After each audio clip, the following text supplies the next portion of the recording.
আপনি কি জানেন, কুরআনে আল্লাহ বারবার আমাদের বলেছেন, শুধু নামাজ পড়তে নয়, বরং নামাজ কায়েম করতে। কিন্তু নামাজ পড়া আর নামাজ কায়েম করার মধ্যে আসল পার্থক্য কি? নামাজ পড়া মানে হল নির্দিষ্ট সময়ে দাঁড়িয়ে সূরা পড়া, রুকু আর সিজদা করা, শুধু বাহ্যিক কাজ সম্পন্ন করা। কিন্তু নামাজ কায়েম করা মানে সময়মতো নামাজ আদায় করা, হৃদয়ের বিনয় ও শরীরের বিনয় সহকারে নামাজ আদায় করা, নিয়মিত নামাজ আদায় করা, নামাজের প্রভাব জীবনে আনা, এবং পরিবার ও সমাজকেও নামাজের দিকে আহ্বান করা। আল্লাহ তাআলা সূরা বাকারাতে বলেছেন, যারা অদৃশ্যে বিশ্বাস স্থাপন করে, নামাজ কায়েম করে, এবং আমি যা দিয়েছি তা থেকে ব্যয় করে। আবার সূরা তহাতে বলেছেন, তোমার পরিবারকে নামাজ কায়েম করার আদেশ দাও, এবং তুমি নিজেও এতে দৃঢ় থাকো। অর্থাৎ, শুধু নিজে পড়াই নয়, পরিবারকেও নামাজে দাঁড় করানোই হল নামাজ কায়েমের অংশ।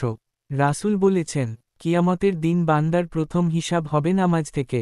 যদি তা সঠিক হয়, তবে অন্য সব আমল সঠিক হবে, আর যদি তা নষ্ট হয়, তবে অন্য সব আমল নষ্ট হবে। নামাজ প্রতিষ্ঠা করা, এটাই সফল জীবনের মূল চাবিকাঠি। প্রিয় দর্শক, শুধু নামাজ পড়লেই দায়িত্ব শেষ হয় না। নামাজকে কায়েম করতে হবে, নিজে সময়মতো নামাজ পড়তে হবে, পরিবারকে পড়ার উৎসাহ দিতে হবে, সমাজে নামাজ প্রতিষ্ঠা করতে হবে।